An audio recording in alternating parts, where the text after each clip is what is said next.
Good afternoon, everyone. So it's just about the 4 o'clock hour here on the East Coast. We'll just give any more attendees just another minute or two before we get started. In the meantime, I just want to make sure everybody can hear me okay. So if you can give me a thumbs up in the chat, that would be great.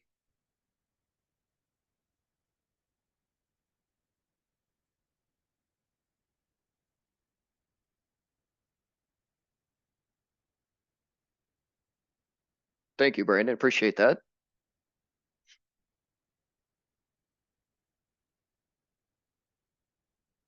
A few more people coming in and then we'll get started. Thanks for the thumbs up, everyone. Appreciate that.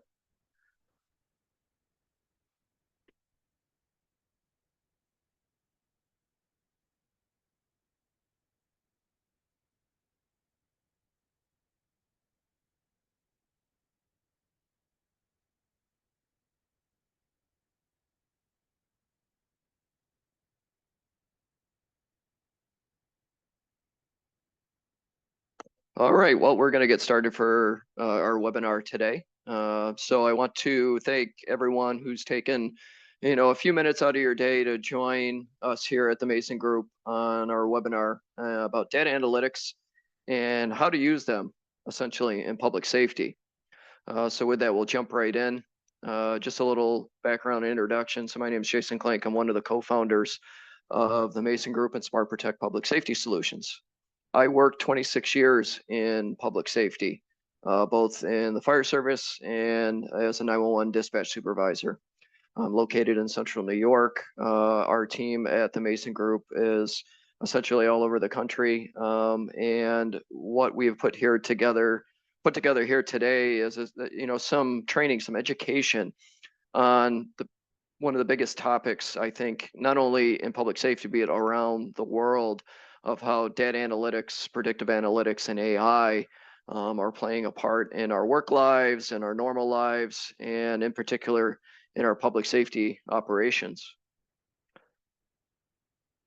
So what we're going to talk about today, our agenda today is first, an introduction to data analytics and public safety, the advantages of using data analytics in your public safety agency, some of the consequences of not using data analytics, and data-driven implementation strategies you can use within your agency.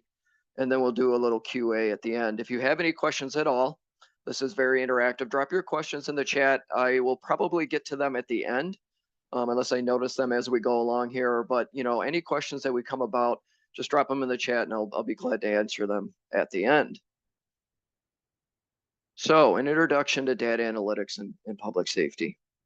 I saw essentially it was a TED Talk not too long ago, and it was a New York or an NYU professor that was talking about AI and how scary AI can be, especially in the business world. And one of the comments that he made is AI may or may not necessarily take your job, but the young person that comes along that understands, has been educated in AI, just very well may take your job. And I thought that was tongue in cheek. It was funny, but it's pretty serious as well. And it can apply to our industry as we move forward and embrace some of the technology and technological advances that have come about. And it's evolving just on a day-to-day basis. So, there's value to data analytics. Data analytics is one of the most notable pieces of technology that's out there today. Data analytics and public safety has really been embraced in law enforcement more than some of the other pillars within public safety. Law enforcement is using it for predictive policing. They're analyzing historical crime data. Police departments can use this to predict potential future crime hotspots and allocate their resources more effectively. I know that there's many bigger cities, bigger police agencies across the US that have implemented real-time crime centers. And within the real-time crime centers, not only are they monitoring criminal activity and monitoring call volume, but they're ingesting and monitoring and digesting enormous amounts of data to be able to allocate their resources better. You have cities like Los Angeles, cities like New York, counties like Miami-Dade County in Florida, all have instituted real-time crime centers to be able to have more targeted patrols, for the ability to reduce criminal activity in certain areas. They're streamlining their responses to hot target areas within their jurisdictions. And with all of this, it's allowing them the ability to reduce response times because they have that concentrated area of law enforcement throughout their jurisdictions. So let's talk about leveraging data analytics in public safety. Leveraging data analytics, again, that predictive policing, predictive staffing, if you will, predictive modeling allows you to take that current and historical data that most public safety agencies uh, have access to and create these predictive models that allow for predictive staffing. Emergency response optimization using things like heat maps. Heat maps are created by data and data analytics. These data dashboards and heat maps allow for more optimized responses in those high target areas. And this incorporates police, fire, and EMS. But these heat maps can also be monitored by emergency communication center to identify, these high target areas and make sure that the resource allocation is maximized. And again, it leads right into resource allocation. Are we maximizing where we're allocating our resources, getting the right people, the right equipment, the right resources in the right areas at the right time?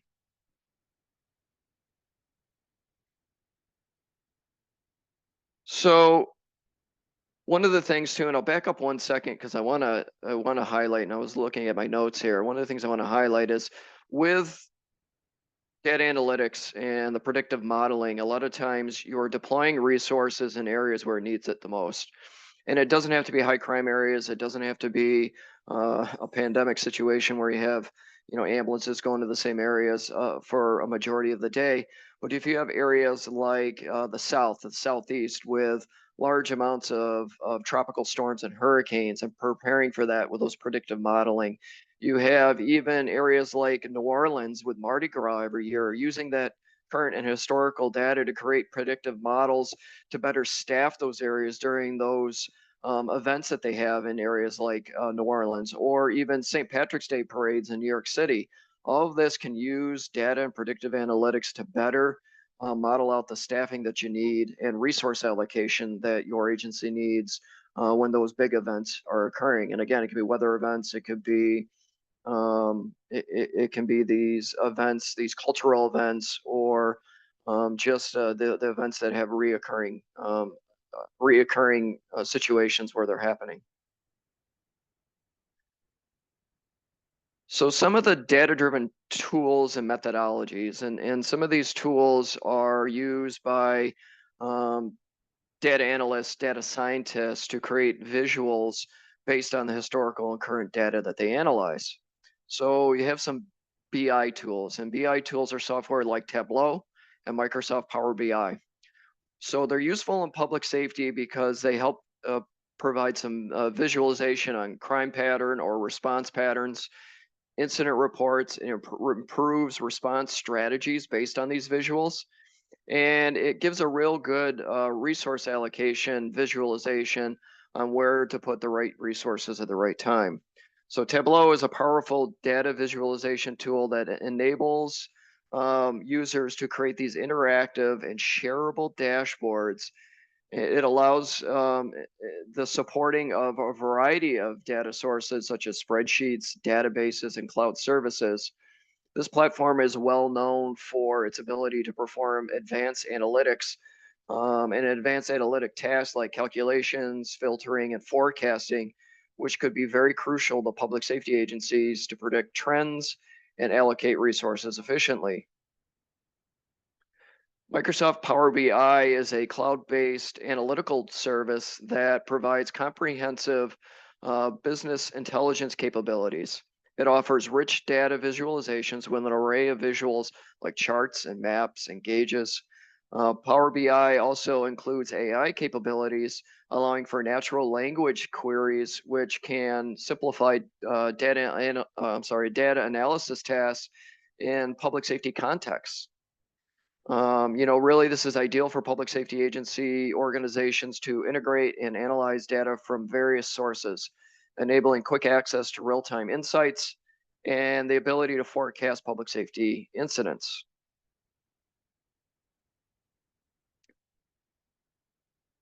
So, one of the other tools is ClickSense. And ClickSense is a tool that is particularly useful in public safety for correlating data such as weather data, traffic reports, crime statistics.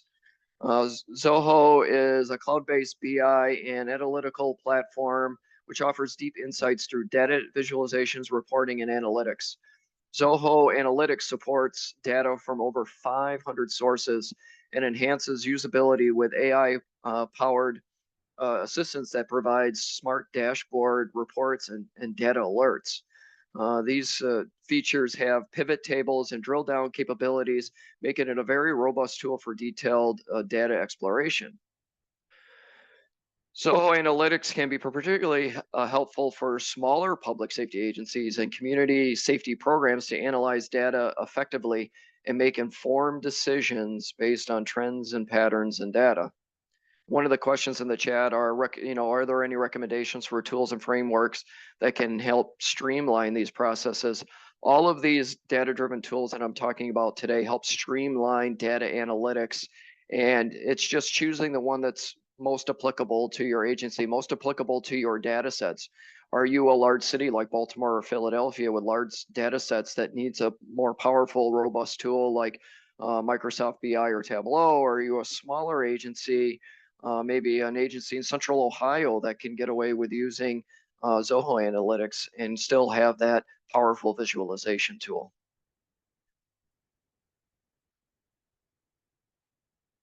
So I got a little ahead of myself with Zoho and talking about ClickSense. So ClickSense is a comprehensive self-service data analytics platform known for its powerful associative data indexing engine. That's a whole lot to say.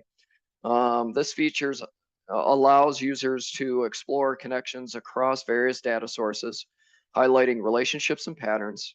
ClickSense also integrates machine learning algorithms to offer smart insights and automated analysis tools and suggestions.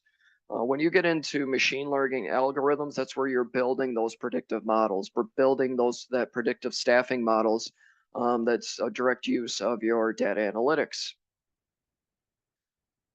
So ClickSense it offers the ability to, link up various sources of data and streamline that data into a powerful integration. So some of the advantages to the use of data analytics within public safety. So what you're going to get out of the benefits of data-driven decision making. And I'd like to touch on this for a second because there's many public safety agencies that are bound by policy-driven decision making. They're relying on policies and procedures and standards, and many of them were created 5, 10, 20 years ago and may or may not have been updated since. That they're very subjective, they're very influenced by the decision maker. When you get into data driven decision making, the data can't be bent, the data doesn't lie, and the data makes everything very objective. So you have improved decision accuracy. You have data driven decisions that are based on factual and real time information. It leads to more accurate and effective outcomes. That's where the objectivity comes in.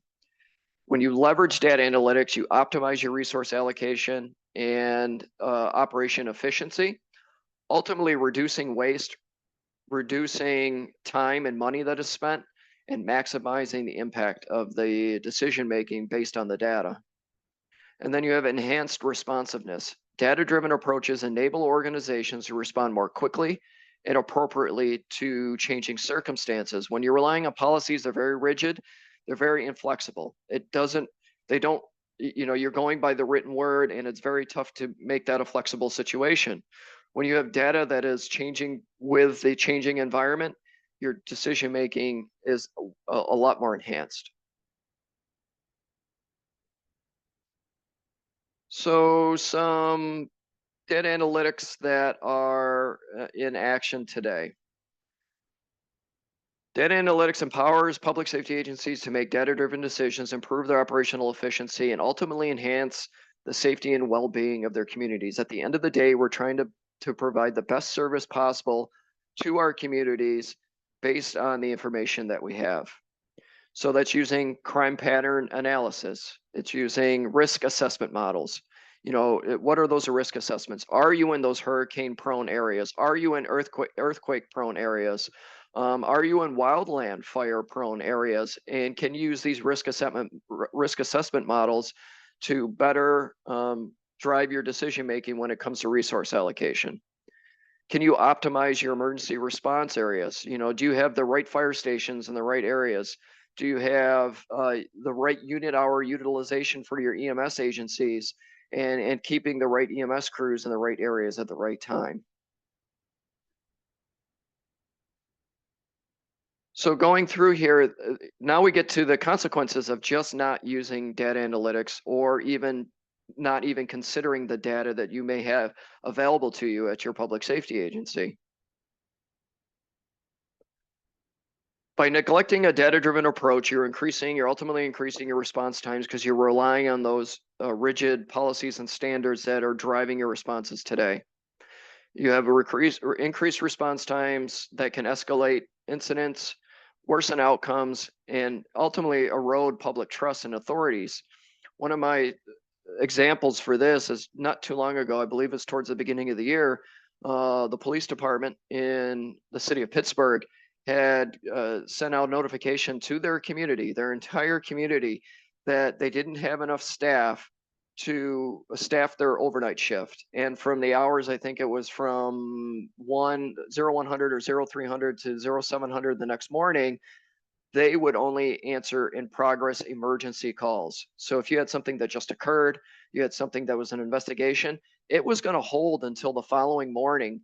And, so that's hours and hours and hours before you had some kind of response.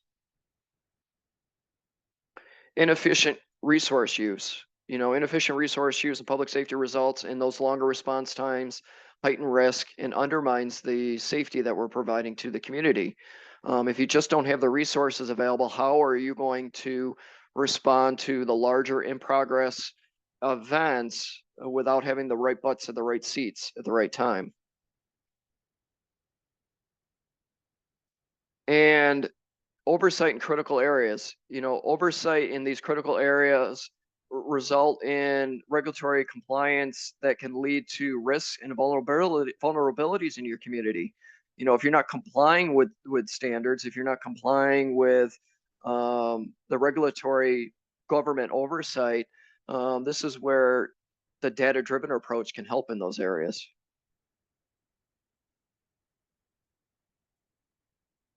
The necessity to embrace innovation is weighing the cost of inaction with adopting modern technologies. Many public safety agencies fail to adopt any type of technology based on lack of knowledge, lack of budget money, or a little bit of both. And that's what we're trying to do today is increase that knowledge base so it makes it easier to adopt these modern technologies. So when we're implementing strategies for data-driven decision making and data-driven technologies, there's some guidelines that go with it.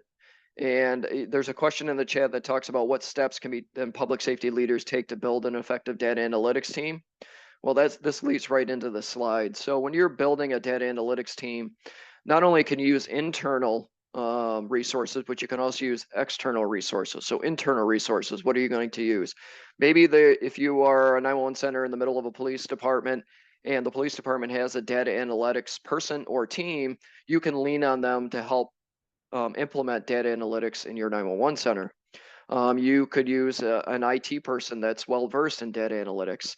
Now, keep in mind, there's a difference between data analytics and data science. Data analytics can help with, aggregating and digesting and validating and providing those visuals for data analytics. Data science is where the predictive modeling and predictive staffing comes in. So a lot of times if your IT department in your city or county or department isn't there, or they don't have this type of education or training, then you have to go external. And when you go external, that's looking at companies like the Mason Group and SmartProtect and other companies to be able to provide the data analytics and the resources and knowledge base and experience that you need in order to build that team to implement data analytics, predictive analytics in your agency. When it comes to data collection, there's many sources of data within your agency, and there may be sources of data you don't realize, but there's call volume data from your CAD, there's dispatch and call volume from your CAD, there's RMS data with personnel information, there's scheduling solutions that have data. Even if you're using Excel for your scheduling, it's still data because you have your roles, your skill sets, your shifts, your shift patterns, your overtime management, your leave management. That's all data that you have available.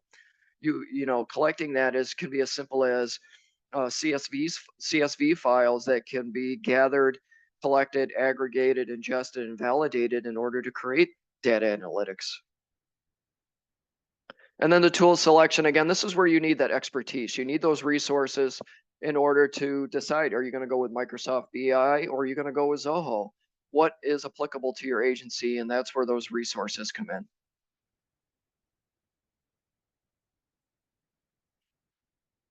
So one of the things too is there's a lot of common challenges when it comes to implementing data analytics. A lot of the potential obstacles could be like data silos. They're in all the kinds of different places, and how do you get them out? Privacy concerns, cybersecurity concerns. There could be union agreement concerns, CBA agreement concerns. All of these require strategies to overcome these challenges so you can start your data analytics journey. So framework for data analytics. When you get into presenting a clear framework for adopting data analytics and public safety operations, it's very important to have strategic planning, stakeholder engagement, meaning decision makers within your agency, users, administrators, managers, and continuous learning. And that's what we're doing today, is providing that continuous education on data and predictive analytics so you can create a clear framework towards the use of data analytics. So framework implementations. First step is locating and assessing the granularity of your data. I like to talk to the agencies and customers that we work with at the Mason Group to let them know the more granular you get with your data sets, the better the outcomes on the other side. It's very important to analyze that current and historical data and gather insights. The current and historical data will provide insights moving forward into the future that you may or may not know. You may see call volume data changes and fluctuations that could ultimately affect your staff management moving forward, and you can better align those using the analyzation of the data that you have within your public safety agency. And use of insights to build predictive models and gauge the next steps. One step leads to the other. Data analytics, data gathering, data analytics lead to that predictive modeling and predictive staffing models, or predictive modeling for resource allocation based on how this data is brought through to those predictive models and visualizations. One of the other questions is, what are the common challenges organizations face when trying to implement data analytics in public safety? Again, a lot of it's lack of knowledge. A lot of it is, the internal resources that they just don't have, and the lack of guidance, quite honestly, to be able to facilitate implementing data analytics within your public safety agency.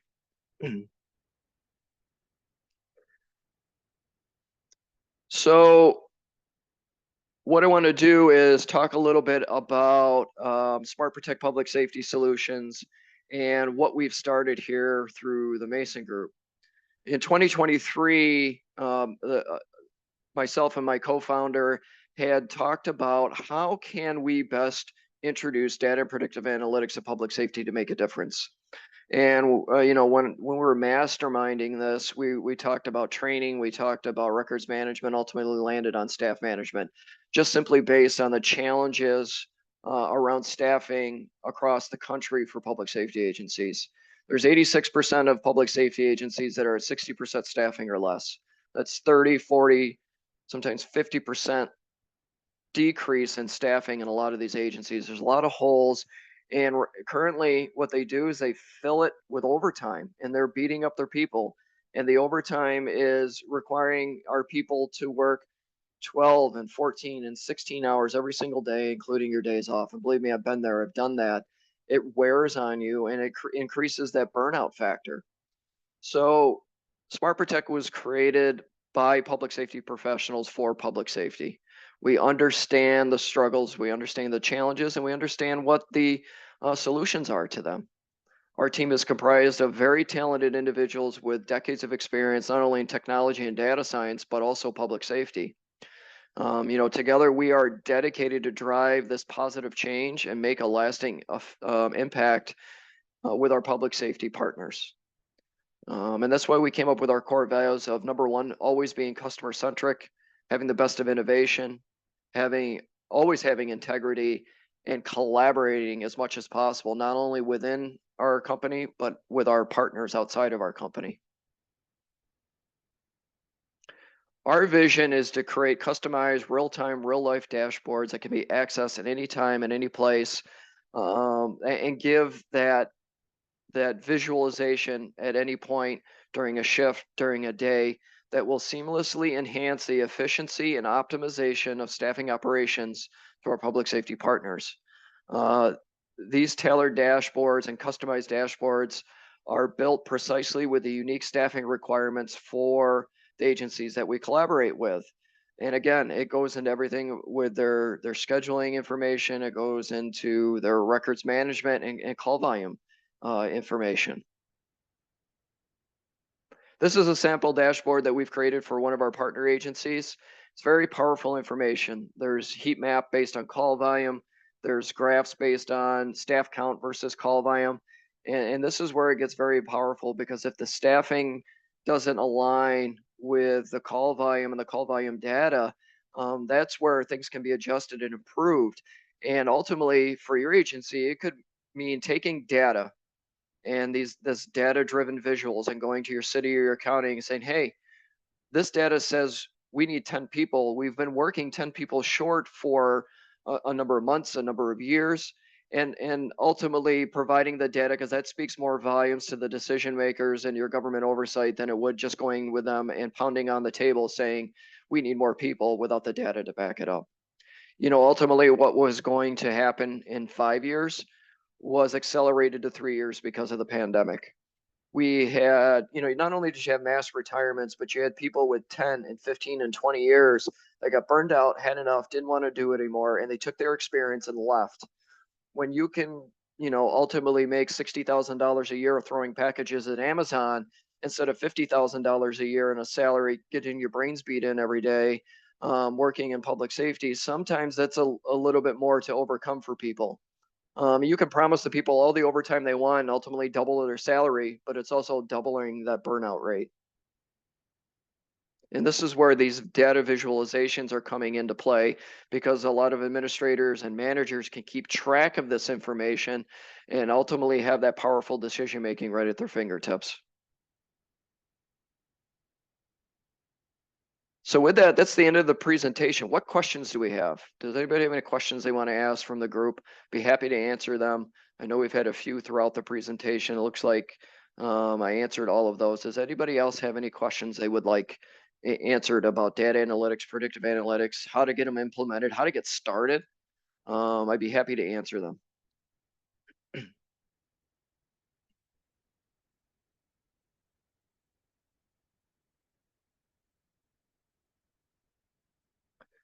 One question, what roles and skills are essential for data analytics team to drive successful initiatives?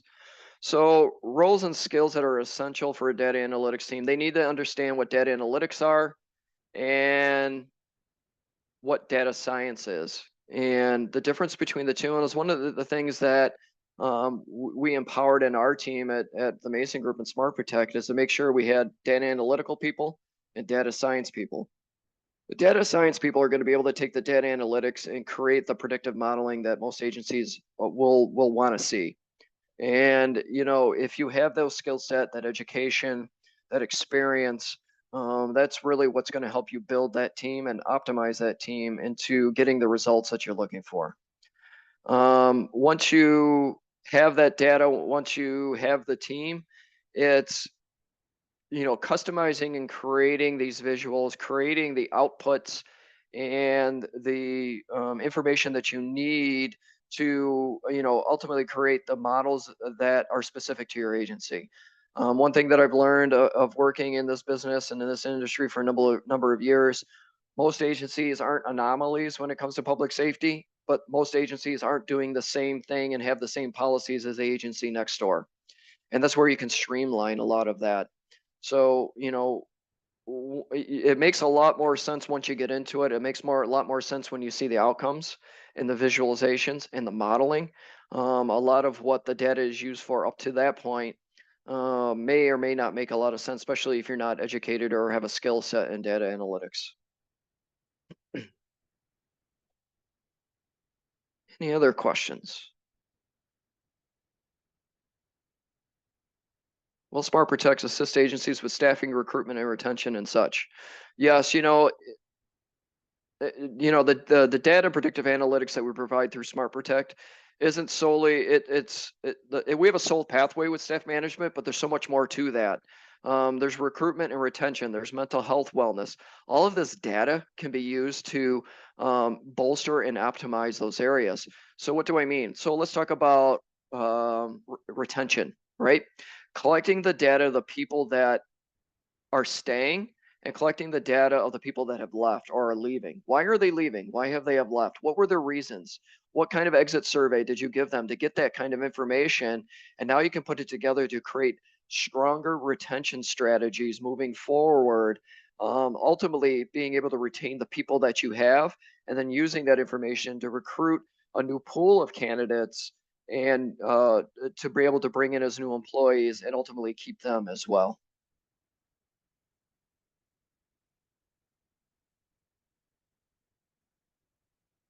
All right. Last call for any questions.